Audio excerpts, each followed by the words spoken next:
আজকে এত কাজের প্রেশার যে দুপুর রান্না করতেই লেট হয়ে গেছে, তো কি আর করা। আর সেজন্য বাইরে থেকে খাবার নিয়ে আসলাম। ছেলেদের জিজ্ঞেস করলাম কি খেতে চাও। ছোট ছেলে বলল যে আম্মু আজকে মোরগ পোলাও খাবো। তো এই যে মোরগ পোলাও নিয়ে আসলাম দুই ভাইয়ের জন্য।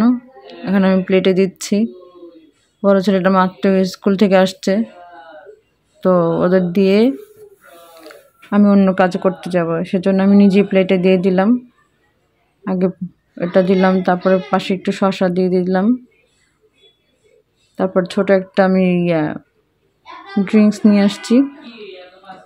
আর দেখেন এটা ওরা খুব পছন্দ করে, ওই মোরগ পোলাওটা।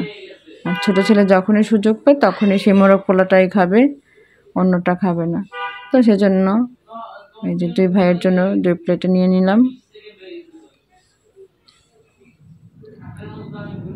কারণ বড় ছেলেটা খুব শুকিয়ে গেছে, দুপুর হয়ে গেছে, তো অনেক বেলা হয়ে গেছে, খেতে হবে।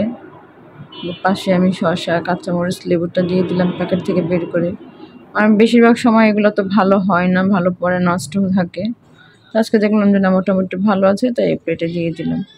আর এই দেখেন নসিলা, এটা যাদের ঘরে বাচ্চা আছে আমার মনে হয় সবাই চেনে এগুলা। তো আমি যখন গিয়ে দেখলাম কেনার সময়, গ্লাসটা ভালো লাগলো। যেহেতু প্লাস্টিকের না, তো আমি নিতেই পারি, আমার একটা গ্লাসও হয়ে যাবে। তো দেখেন আমি একটা 7 আপ নিয়ে আসলাম বিরিয়ানি ওটার সাথে, খাবারটার সাথে। আর এই 7 আপটা আমি গ্লাসে ঢেলে দিয়েছি।